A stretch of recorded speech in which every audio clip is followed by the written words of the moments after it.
چلیں جی، بسم اللہ الرحمن الرحیم۔ میں صرف آپ کے سامنے 20 منٹ بات کروں گا۔ کتنی دیر؟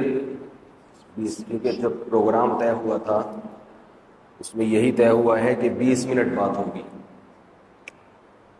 اور میرا جو کلام ہے اس کے جو مخاطب ہیں وہ بچے ہیں، کیونکہ اس مجلس میں بڑے بھی بیٹھے ہوئے ہیں۔ اگر میں بچکانہ باتیں کرنا شروع کر دوں تو بڑوں کو حیرانگی نہیں ہونی چاہیے کہ ہم سے یہ کس قسم کی باتیں ہو رہی ہیں، کیونکہ میرا جو مخاطب ہے وہ کون ہے؟ بچے ہیں۔ بچوں میں تو بچوں جیسی باتیں کرنی پڑتی ہیں نا، کیا خیال ہے؟ یہ جو چھٹانکی بیٹھے ہیں نا، چھوٹے چھوٹے سے، اتنے سے جو بیٹھے ہوئے ہیں، ان سے بات کروں گا میں۔ اور جو میرے بیان کا جو میں بات چیت کروں گا آپ کے سامنے، اس کا عنوان کیا ہے؟ ہم زندہ قوم ہیں۔ یہ پہلے فیس بک پہ چلایا ہے۔ تو سب سے پہلے تو بچے جو ہے اپنے منہ پہ ہاتھ رکھ کے سانس چیک کریں، آ رہا ہے کہ نہیں آ رہا۔ سب کریں، شاباش۔ سانس آ رہا ہے تو یہ اس کی علامت ہے کہ ہم زندہ قوم۔ کیا خیال ہے؟ کیونکہ سانس مردوں کو آتا ہے۔ ایک بچہ میرے پاس، بچہ بھی میرا ہی تھا چھوٹا، وہ مجھے آیا کہنے لگا، ابو آج میں نے مرے ہوئے انکل دیکھے ہیں۔ کسی کی میت دیکھ کے آ رہا تھا، اسے کیا پتا بیچارے کو میت کیا ہوتی ہے، تو مجھے آگے بتا رہا ہے کہ ابو آج میں نے مرے ہوئے انکل دیکھے ہیں۔ میں نے کہا بیٹا انکل مرے ہوئے نہیں ہوتے، جو مر گئے تو وہ انکل نہیں رہے، وہ میت۔ سب ماشاءاللہ سانس آ رہا ہے نا تو زندہ ہیں۔ تو یہ جو ہم نے کہا نا ہم زندہ قوم ہیں، تو اس کا مطلب یہ نہیں ہے کہ ہمیں سانس آ رہا ہے۔ یہ تو انڈیا والوں کو بھی آتا ہے، جاپان والوں کو بھی آتا ہے، بلکہ ہمیں تو کم آتا ہے، ان کو زیادہ آتا ہے۔ تو یہ جو ہم کہتے ہیں کہ ہم زندہ قوم ہیں، مطلب یہ ہے کہ ہم ایک ایسی قوم ہیں کہ جس کے وجود کا دنیا کو پتہ چلتا ہے کہ یہ بھی کوئی قوم ہے جو اپنا وجود منواتی ہے۔ اگر کسی محفل میں کوئی مرے ہوئے انکل ہو تو پتہ چلے گا، کیونکہ وہ نہ بولیں گے، نہ چلیں گے، نہ بات کریں گے، وہ تو پڑے ہوئے ہیں۔ صحیح ہے نا؟ زندہ آدمی کی موجودگی کا پتہ چلتا ہے کہ یہ زندہ ہے، یہ موجود ہے، وہ بولتا ہے، اسے چھینک بھی آ سکتی ہے، اسے کسی چیز کا تقاضا بھی ہو سکتا ہے۔ تو جب ہم کہتے ہیں نا کہ ہم زندہ قوم ہیں، ہم سے مراد پاکستانی، تو اس کا مطلب یہ ہوتا ہے کہ ہمارے اندر ایسی صلاحیتیں ہیں کہ دنیا ہمارے وجود کو مانتی ہے کہ پاکستان بھی دنیا میں کوئی ملک ہے۔ بات آ رہی ہے سمجھ میں؟ ہے بھائی؟ دنیا مانتی ہے۔ دنیا کے بہت سے ممالک، بہت سی قومیں ایسی ہیں جن کا پتہ ہی نہیں کسی ہوں گی، کیونکہ ان میں کوئی الگ سے خصوصیات ہی نہیں۔ ہماری کچھ تو نیگیٹو باتیں بھی ہیں، یہ بھی ایک حقیقت ہے، لیکن بہت ساری ہم میں پازیٹو مثبت باتیں بھی ہیں جو باقی دنیا کی کسی قوم میں نہیں ملیں گی آپ کو۔ ہم جس ریاست میں رہتے ہیں، جس ملک میں رہتے ہیں، اس ملک، یہ دیکھو کسی بھی ملک میں جو ہے نا دو چیزیں ہوتی ہیں، ایک تو وہ ملک ہوتا ہے اور ایک اس ملک کے حکمران ہوتے ہیں۔ ٹھیک ہے؟ سمجھ میں آ رہی ہے بات؟ تھوڑے بڑے والے بچے کہاں ہیں؟ یہ تو بہت ہی چھوٹے ہیں نا، ان کی تو سمجھ میں نہیں آئے گا بیچاروں۔ ٹین ایجز جو کہا گیا تھا، ٹین ایجز آئیں گے، تو یہ تو ٹین سے کم لگ رہے ہیں مجھے۔ ٹین والے بھی تھوڑے سے ادھر کو آ جائیں نا، یہ بچہ بیٹھا ہوا ہے، یا تو بزرگان دین ہیں یا بالکل چھوٹے چھوٹے بچے ہیں، درمیان کا طبقہ ہی نہیں۔ چاہیے، صحیح ماشاء اللہ۔ تو دیکھو ہم جس ملک سے ہمارا تعلق ہے نا، جس ملک سے ہمارا تعلق ہے، اس میں ملک میں دو چیزیں ہوتی ہیں جو ملک کو چلانے والی۔ ایک تو ملک کا اپنا وجود، وہ خود کیا دے رہا ہے عوام کو، اور ایک ہوتا ہے ملک کے حکمران۔ تو ہماری جو پاکستانی قوم ہے وہ اپنے ملک سے محبت نہیں کرتی۔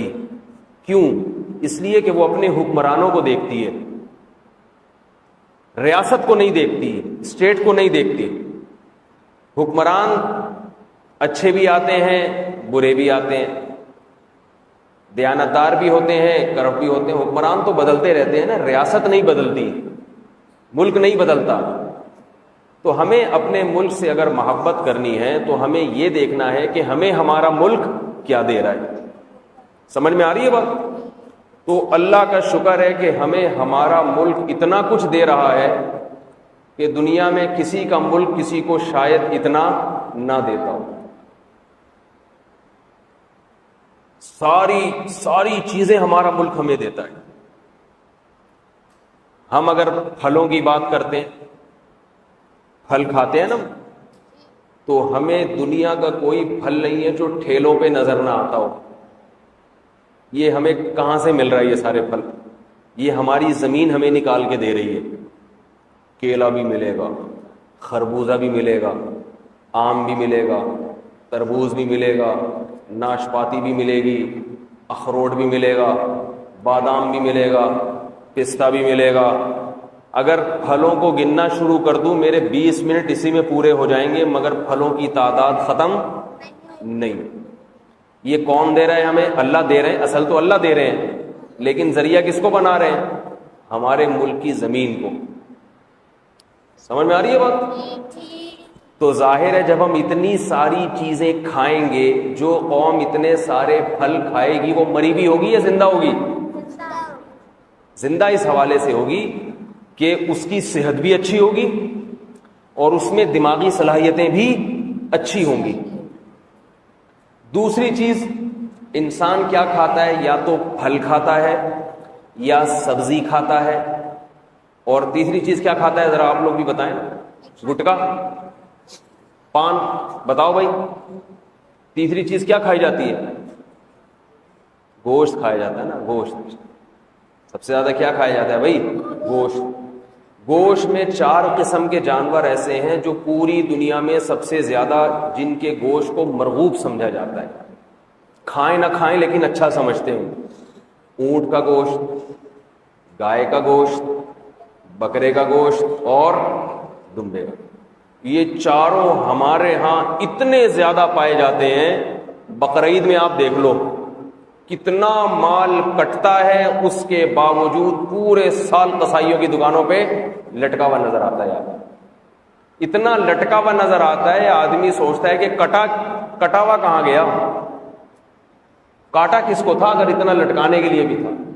اور ان میں زیادہ تر مال جو جانور پیدا ہوتا ہے وہ ہمارے ہی اپنے ملک میں پیدا ہوتا ہے، اور ہمارے ملک کا جو جانور ہے نا، جانور وہ اس کا گوشت سب سے لذیذ ہوتا ہے۔ یقین نہ آئے تو آپ باہر ملکوں میں جا کے ان کا فارمنگ کا گوشت ہوتا ہے، دیکھنے میں بڑے بڑے، ان کی بچھیا، ان کے بیل بڑے خوبصورت ہوتے ہیں، بڑے بڑے ہوتے ہیں، مگر ان کا ذائقہ ایسے ہوتا ہے جیسے فارمی مرغی اور دیسی مرغی۔ دیسی مرغی کتنی مزے کی ہوتی ہے، فارمی میں وہ ذائقہ نہیں ہوتا۔ تو وہ گوشت ہم کھاتے ہیں۔ تو سوچ لو کہ جس قوم کا ملک، یہ جو اتنا بہترین جانور کیوں پیدا ہوتا ہے ہمارے ملک میں؟ کیا یہ آسمان سے گرتے ہیں؟ بتاؤ بھائی۔ یہ بھی اسی مٹی سے بنی ہوئی چیزوں کو انہوں نے کھایا ان جانوروں نے۔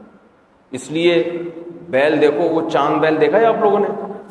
سبی کا اتنا اونچا، وہ چاند بیل جو اتنا اونچا اور اتنا طاقتور ہوتا ہے، وہ یہاں کی مٹی کی چیزیں کھا کے ہی ہوتا ہے۔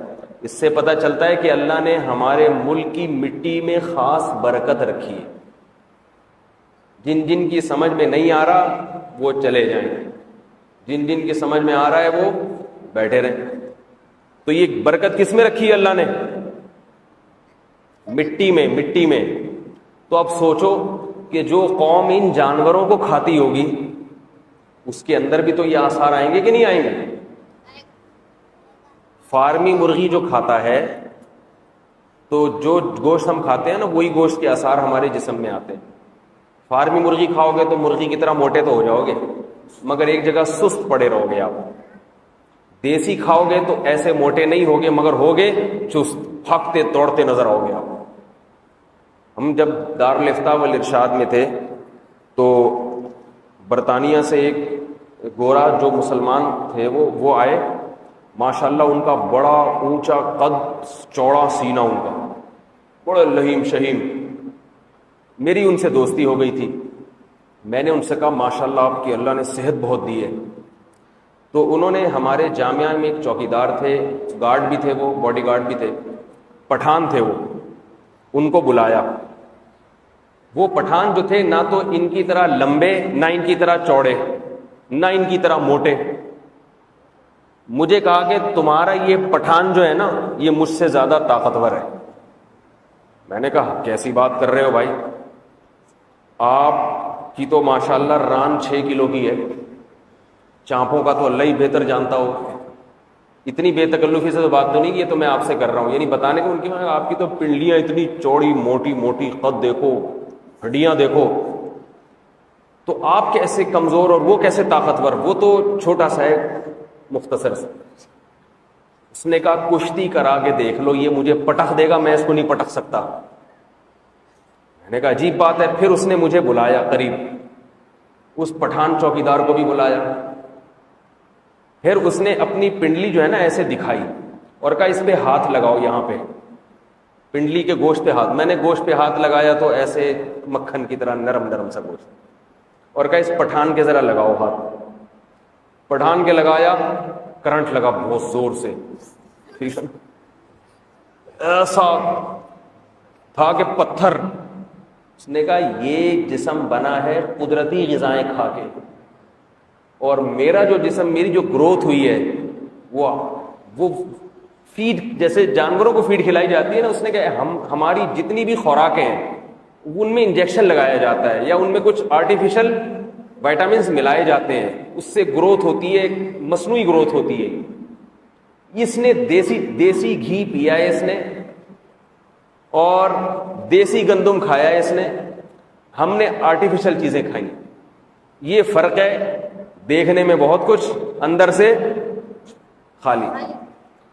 تو جسمانی صحت کو اگر دیکھا جائے تو ہمارے ملک نے ہمیں جو ہوا دی، حکمرانوں کی بات نہ کرو، حکمران تو سب چیزیں بیچارے چھیننے میں ہی لگے رہتے ہیں، لیکن اللہ کی قدرت ہے کہ اتنے عجیب عجیب حکمران آئے پھر بھی ہمارے ملک کا دیوالیہ نہیں ہوا. دیکھو کسی کا باپ وراثت میں بہت کچھ چھوڑ کے چلا گیا ہو اور ایک بیٹا ساری وراثت کھا جائے پھر بھی اکاؤنٹ میں پیسہ پڑا ہو. لوگ کہتے ہیں باپ نے اتنا چھوڑا ہے کہ اگر کسی نے سب کچھ کھا لیا تو بھی بہت بچ رہا ہے اولاد کے لیے. تو یہ کس کا احسان ہوتا ہے؟ باپ کا احسان. وہ چھوڑ کر اتنا گیا تھا کہ اگر ڈاکو اس کے مال کو لوٹ لیں، ڈاکو چوری کر لیں، پھر بھی بہت بچتا ہے. تو ہمارے ملک کو پتہ نہیں کب سے کون کون لوٹتا آ رہا ہے. سابق صدر نے تو کوشش کی تھی پورا تھیلا الٹ کے جھاڑ کے سب کچھ لے جائیں. جب تھیلے کو سیدھا کیا گیا پھر بھی اس میں بہت کچھ ہمیں پڑا ہوا ملا. تو یہ کس کا کمال ہے بھائی؟ یہ نعمت ہمیں اللہ نے دی ہے، کس کے ذریعے دی ہے؟ یہ ہمارے ملک کے ذریعے دی ہے. آ رہی ہے بات سمجھ میں کہ نہیں آ رہی؟ ملک کی مٹی میں اتنی طاقت ہے، وہ سونا اگلتی ہے، اور وہ اس کی ہوا ایسی ہے. ہمارے ملک میں چاروں موسم آتے ہیں، بھرپور طریقے سے آتے ہیں. ایسا نہیں ہے کہ سردی ہے تو ڈی فریزر بنے ہوئے ہیں سارے. کینیڈا میں آپ جائیں، میرے پاس تو فون آتے ہیں لوگوں کے کینیڈا سے، موسم کیسا ہے؟ کہہ رہے ہیں بہت سردی ہے. میں سوچتا ہوں بہت زیادہ ہوگی، جیکٹ پہن کے نکل رہے ہوں گے، موزے اور شوز پہنے ہوئے ہوں گے. کتنی ہے بھائی؟ کہہ رہے ہیں کھڑکی سے اگر ہاتھ باہر نکالیں تو ہاتھ کاٹنا پڑے گا، جم جاتا ہے ہاتھ. میں نے کہا ہمارے گھر میں ڈی فریزر ہے، اس میں آ کے بیٹھ جاؤ. کینیڈا میں جانے کی کیا ضرورت ہے بھائی؟ ہے بھائی بتاؤ، اس سے کم ٹیمپریچر ڈی فریزر کا ہوتا ہے. یہ کوئی ملک ہے بھائی؟ یہ کوئی ملک ہے؟ کسی ملک کی برائی مقصود نہیں ہے، لیکن تقابل تو کرنا پڑے گا نا. لوگ کہتے ہیں وہ اتنے اچھے، وہ خاک اچھے. ڈی فریزر میں کسی کی صحت بنے گی؟ ہر وقت ٹھٹرا رہے گا. ہیٹر لگا لگا کے تو چل رہے ہو. تمہارے ملک نے تو تمہیں ٹیمپریچر بھی نہیں دیا. ہم تو بغیر ایئر کنڈیشن کے پورا سال گزار دیتے ہیں اور بغیر کسی ہیٹر کے پورا سال گزار دیتے ہیں. موسم بھی معتدل، گرمی بھی پڑتی ہے، سردی بھی پڑتی ہے، بہار کا موسم بھی آتا ہے، خزاں کا موسم بھی آتا ہے، بارشیں ہوتی ہیں تو خاندانی بارشیں. ابھی پشاور میں 13 گھنٹے بارش ہوئی ہے. بارش سے بھی تو زمین آباد ہوتی ہے. بارشیں بھی آتی ہیں، سارے مزے ہمارے ملک میں اللہ نے ہمیں دی، موسم بھرپور. اور جغرافیائی لحاظ سے، جغرافیائی لحاظ کسے کہتے ہیں؟ دیکھو آپ کے گھر کی لوکیشن کیا ہے. آپ بہت اچھے ہیں، گھر بہت بڑا ہے آپ کا، مگر نالے کے ساتھ ہے، گندا نالا اس کے ساتھ. کیا فائدہ ایسے بنگلے کا؟ ہر وقت گندے نالے کی بدبو آئے گی کہ نہیں آئے گی؟ مچھر بھی آئیں گے، گٹر لائنیں بھی آئیں گی. تو کسی جگہ کی جو لوکیشن ہے نا کہ وہ ہے کہاں، اس کی بڑی اہمیت ہوتی ہے. پاکستان کو اللہ نے لوکیشن ایسی دی ہے، ایسی جگہ پہ بنایا ہے کہ دنیا کی بڑی بڑی تجارتیں پاکستان پر موقوف ہیں. صرف کراچی اتنا کما کے دیتا ہے نا پاکستان. کیوں؟ جس شپ نے گزرنا ہوتا ہے کراچی کو ٹچ کرتا ہوا جاتا ہے. تبھی تو کراچی کو توڑنے کی باتیں ہوتی ہیں. جو ملک دشمن عناصر ہے وہ کہتے ہیں کراچی کو الگ صوبہ بنایا جائے. کیا مطلب؟ پہلے صوبہ الگ بنے گا پھر الگ کنٹری بن جائے گا، کیونکہ اسٹیپ بائی اسٹیپ نا، تاکہ یہ پاکستان سے ہٹے اور پھر ہم اپنے قبضے میں لے کر آئیں. سونے کا نوالا. پنجاب کی زمین کی الگ حیثیت ہے. بلوچستان کو اللہ نے اتنا نوازا ہے کہ اگر بلوچستان کو کھودنا شروع کر دیں تو صرف ایک بلوچستان ہی آپ کو سعودی عرب کے مقابلے میں برابر لا کے کھڑا کر دے گا. صرف ایک بلوچستان، آپ باقی کچھ بھی نہ ہو پاکستان.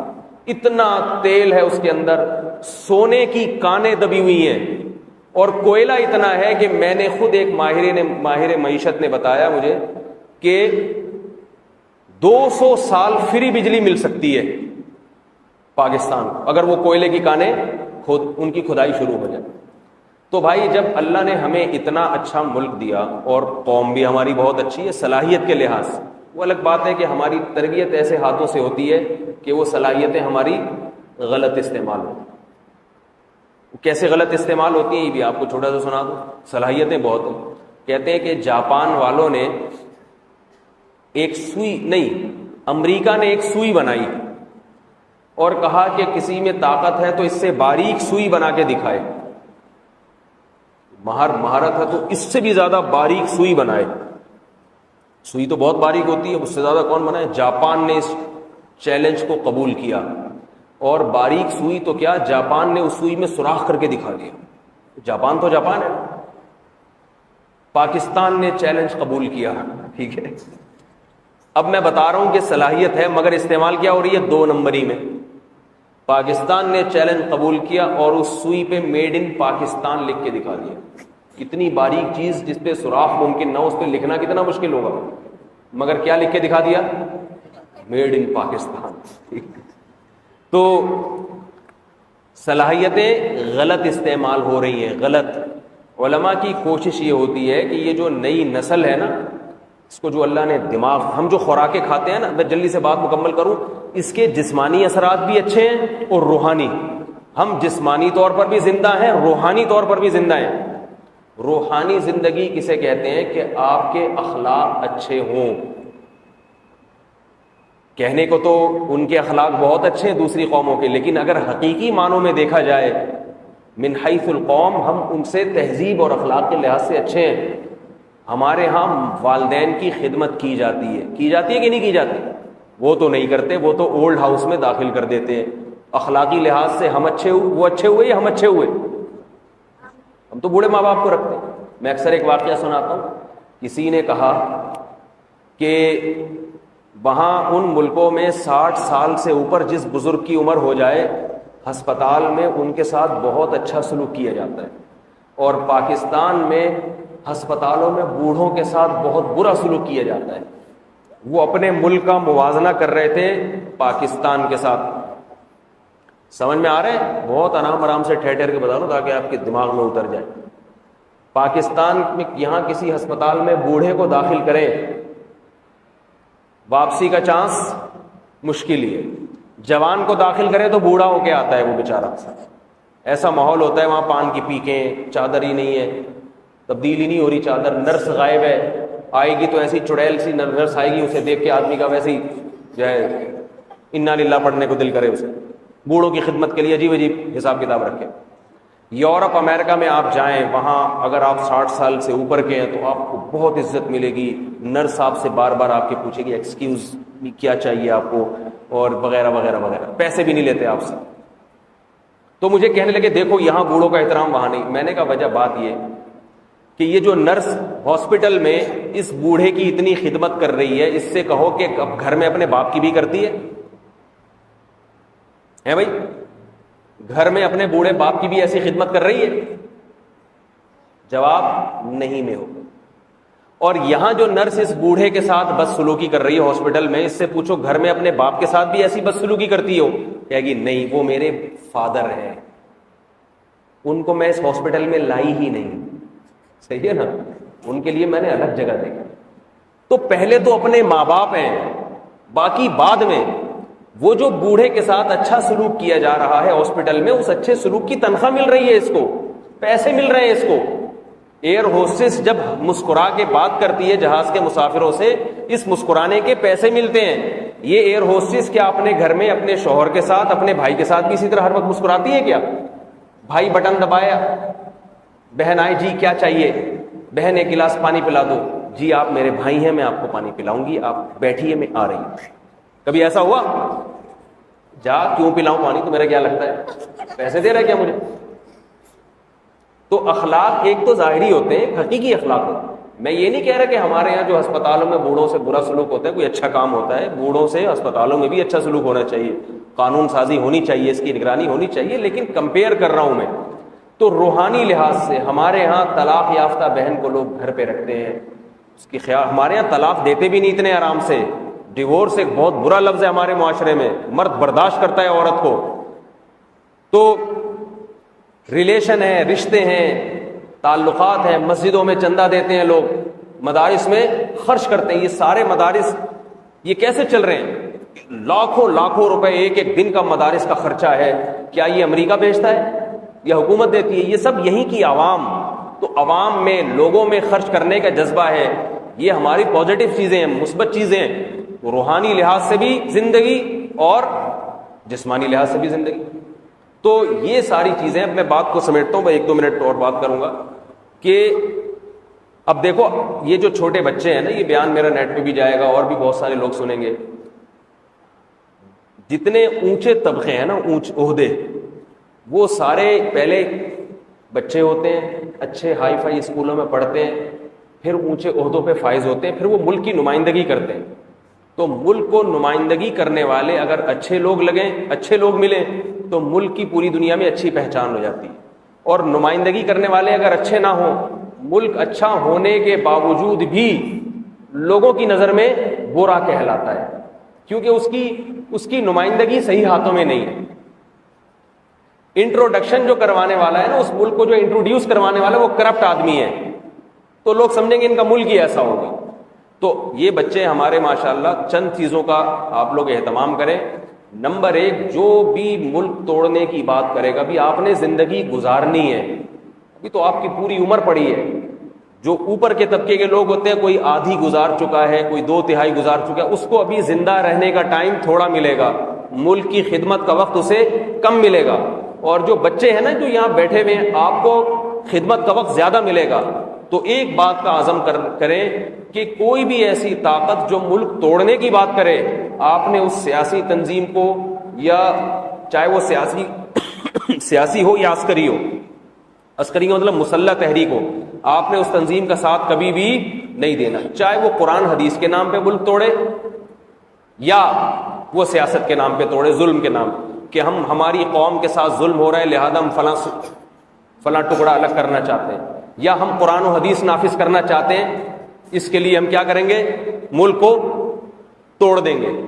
تو یہ سب لیبل اچھے ہوتے ہیں، عنوانات اچھے ہوتے ہیں، لیکن نتائج ان کے بہت ہی بھیانک ہوتے ہیں۔ بنگلہ دیش ٹوٹ کے الگ ہوا، سیکولر اسٹیٹ بن چکا ہے، بالکل سیکولر ریاست بن چکا ہے۔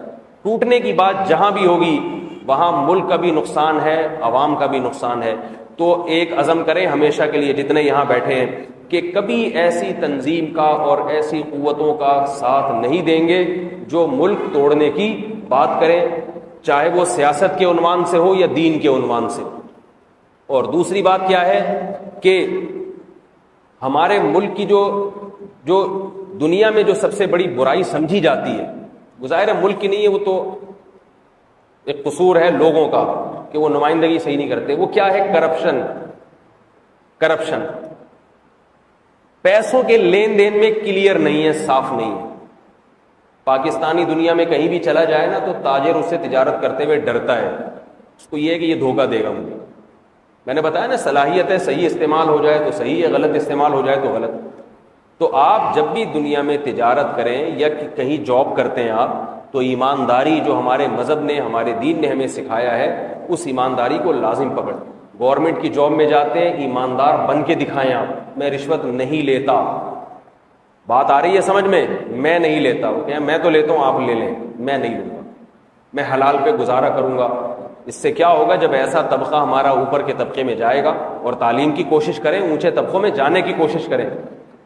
لوگ تعلیم کے شعبوں میں آگے نہیں ہے، نوجوان طبقہ وہ سمجھتا ہے کہ ہمیں دین جو ہے نا تعلیم سے منع کرتا ہے۔ بعض کا ابھی تک یہ خیال ہے کہ اسلام میں انگلش سیکھنا حرام ہے۔ بھائی انگلش اب ایک بین الاقوامی زبان بن چکی ہے، آپ انگلش سیکھے بغیر ترقی کر ہی نہیں سکتے، یہ حقیقت ہے، زمینی حقیقت ہے، اس کا انکار نہیں کیا جا سکتا۔ تو دیندار لوگوں کو انگلش ہی نہیں آتی، مجھے بھی نہیں آتی، یہ بھی ایک المیہ حقیقت، یہ عیب ہے، یہ کوئی کمال نہیں ہے، ایک عیب ہے۔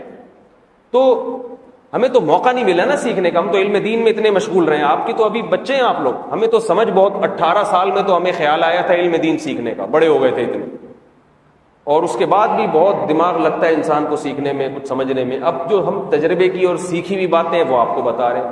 انگلش کو پھر محنت کریں اور اردو بھی اچھی کریں اپنی، کیونکہ انگلش سیکھنے سے آپ بہت زیادہ ایڈوانس ہو جائیں گے اگر آپ کو اردو نہیں آتی ہوگی۔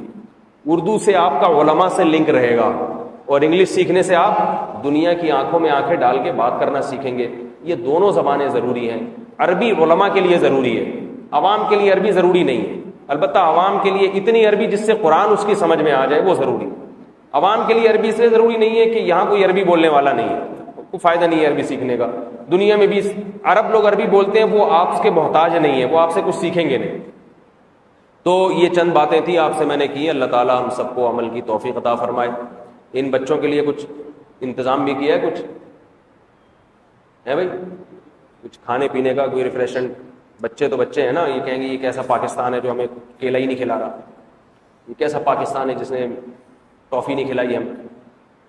انتظام ہے ماشاءاللہ، ٹھیک ہے۔ اللہ تعالیٰ ہم سب کو سمجھنے کی، عمل کی توفیق عطا فرمائے۔ میری باتوں پہ عمل کریں گے نا؟ نمبر یاد ہے کتنی باتیں کی ہیں میں نے؟ 2، ایک کرپشن نہیں کرنی ہے، دیانتداری سے، جہاں بھی جس شعبے میں جائیں دیانتداری سے کام کرنا ہے، اور ایک ان تمام سیاسی قوتیں اور عسکری قوتوں کی مخالفت کرنی ہے جو ملک توڑنے کی باتیں کرتی ہیں۔ اللہ تعالیٰ سمجھنے کی، عمل کی توفیق عطا فرمائے۔ وما علینا